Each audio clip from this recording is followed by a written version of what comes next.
Varios legisladores de la corriente opositora culparon al gobierno por la falta de resultados con relación al aumento salarial voluntario ofrecido por el sector empresarial. Una de ellas fue Dionis Sánchez de la Fuerza del Pueblo y el senador Iván Lorenzo del Partido de la Liberación Dominicana, quien es uno de nuestros invitados esta noche. Nos acompaña también el economista Israel Abreu para que nos aplatane la circunstancia y nos diga cómo se va a maridar el asunto de la política monetaria del Banco Central, la situación de la economía del país, la situación internacional además que frena y que pone presión a la situación económica de República Dominicana y junto con todo eso el salario que ganan los dominicanos. Bienvenidos ambos. Buenas noches, Yulisa. Buenas noches, Iván. Buenas noches, Yulisa. Buenas noches, Iván. Un privilegio para mí. Gracias. Iván, tus palabras en el Congreso, siempre muy duras, siempre muy crítico. Usted ya no es el Iván que yo conocí en el Ministerio Público, que era un muchacho tranquilo y sosegado. Usted es... Sigo siendo un ciudadano en defensa de los mejores intereses del país. Yo creía que iba a decir indefenso, porque indefenso no es. Usted sabe defenderse. En defensa de los intereses del pueblo dominicano. ¿Qué plantean ustedes? ¿Qué está pasando? ¿Cuál es la situación del país en este momento respecto de los salarios, Iván? Mira, se ha abierto una discusión sobre lo que se llama un aumento salarial. No es un aumento salarial. Pudiéramos decir que lo que se está tratando de compensar todo lo que tiene que ver con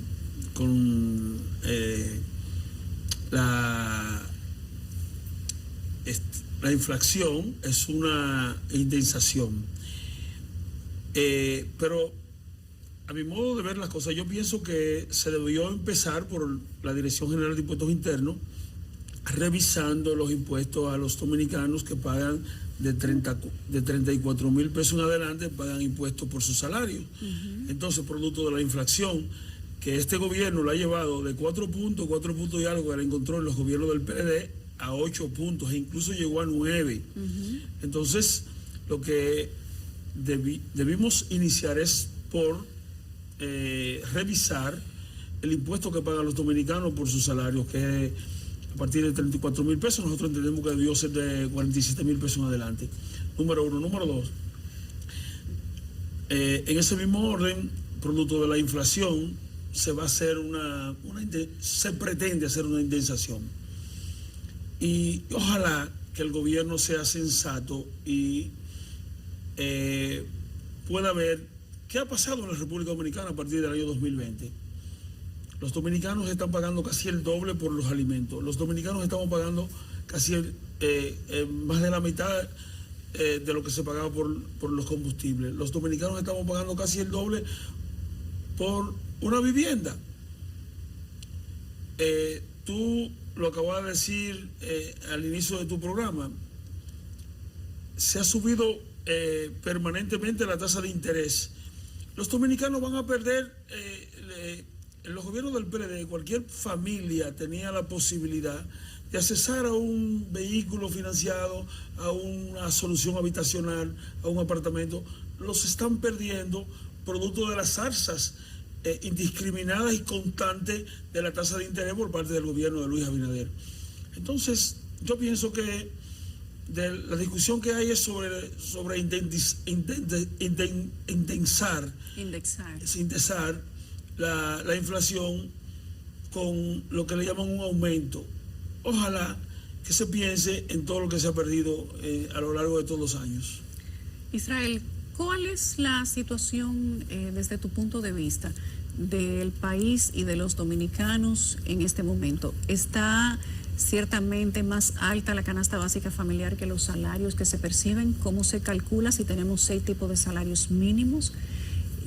¿Es esto quizás una información determinante para que se hable ya de aumentar salarios?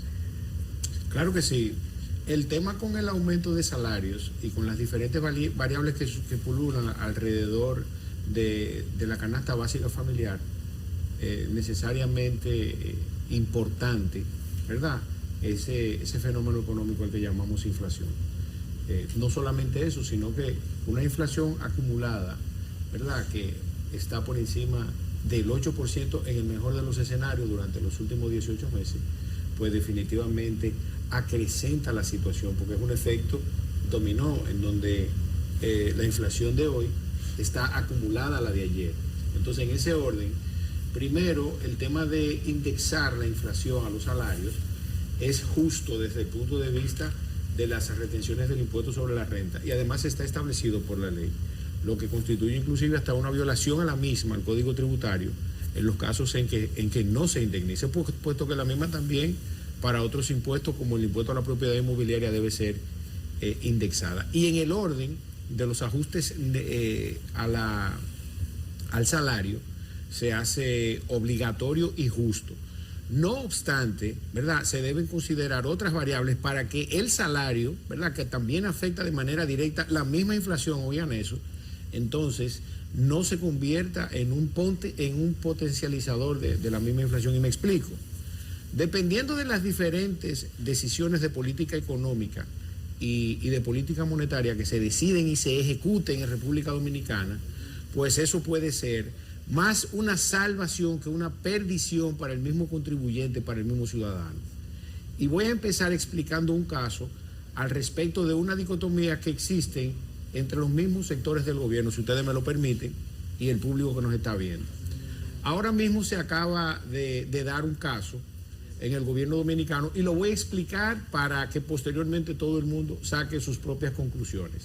Y el ejemplo es el siguiente: usted que me está viendo tiene $1 millón de pesos ahora mismo disponible en sus bolsillos, y usted tiene dos posibles clientes, uno que le ofrece una tasa de un 15% anual con un riesgo de un 2%, o sea, un nivel de seguridad de un 98%. Ese es uno de sus clientes, un 15% y con un nivel de seguridad de un 98%. Ese es casi un negocio seguro.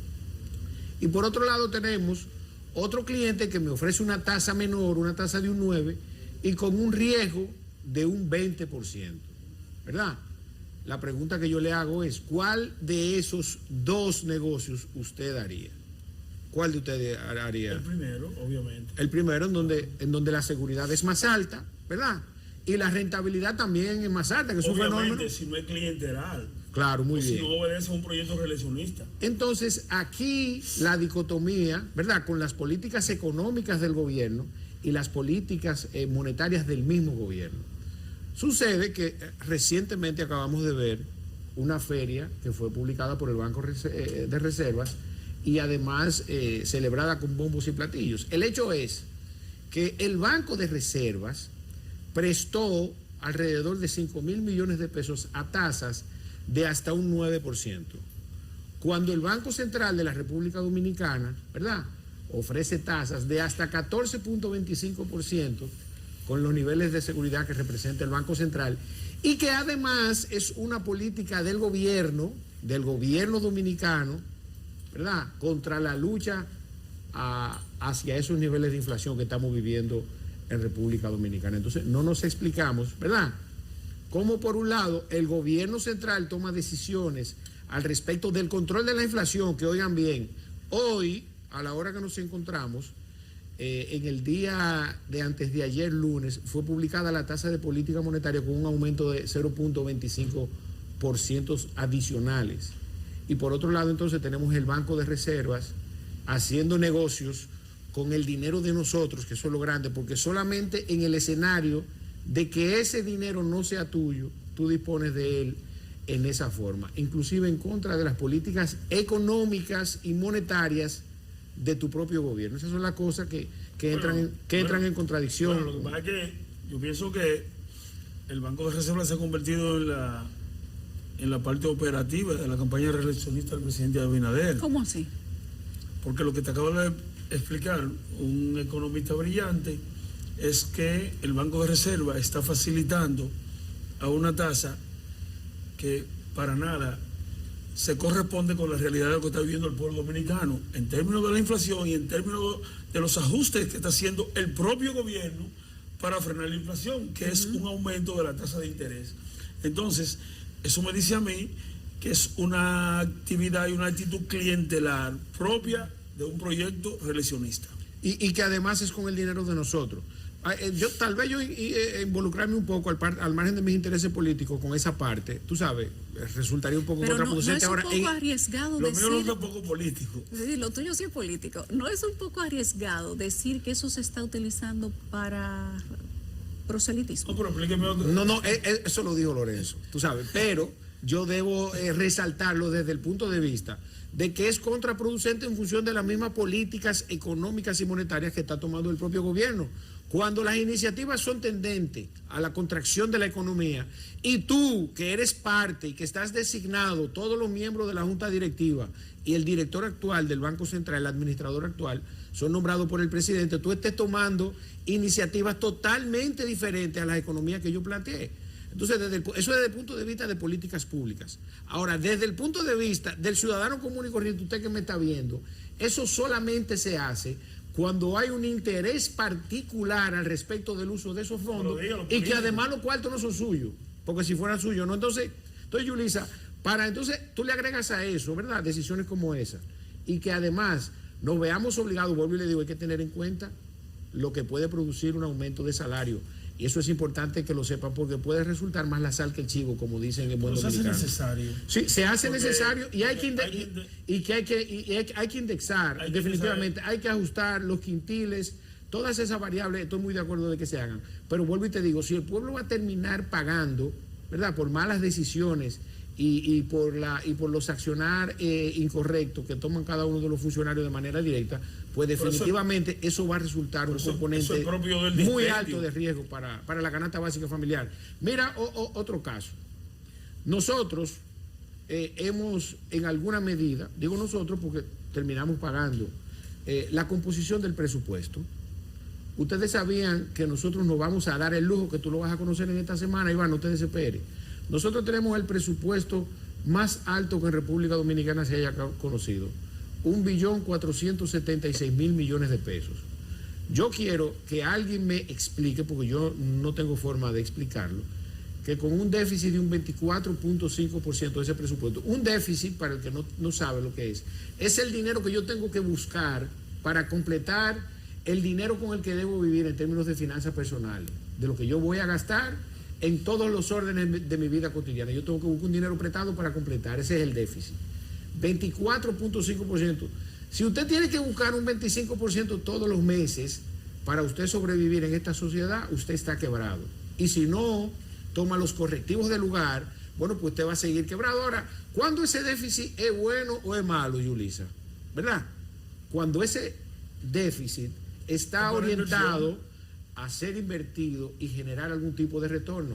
Pero tú sabes lo bonito de eso. Que no se ejecuta ni siquiera lo que se presupuesta para inversión. Pero tú sabes que es más interesante aún, que nosotros vamos a tener que buscar 70.000 millones de pesos para financiar el gasto corriente de República Dominicana. Oigan bien, los ingresos corrientes de República Dominicana van a ser 1.040.000 millones de pesos, y en gastos corrientes, es decir, jubilaciones, nóminas, combustibles, teléfonos, cenas, viajes, todos gastos que no generan ningún retorno, vamos a gastar 1.115.000 millones de pesos. Vamos a tener que buscar prestado para financiar el estilo de vida de los actuales funcionarios, 75.000 millones de pesos. Y agréguenle a eso que la inversión pública más baja de los últimos 15 años la lleva consigo ese presupuesto. 11.21%. Tenemos que hacer una pausa breve. Quiero que me digan desde el punto de vista del Congreso, desde el punto de vista del economista, si estamos en una coyuntura idónea para que se hable de un aumento salarial de manera general, un aumento salarial general. El CONEP había propuesto que fuera voluntario y que se negociara el porcentaje.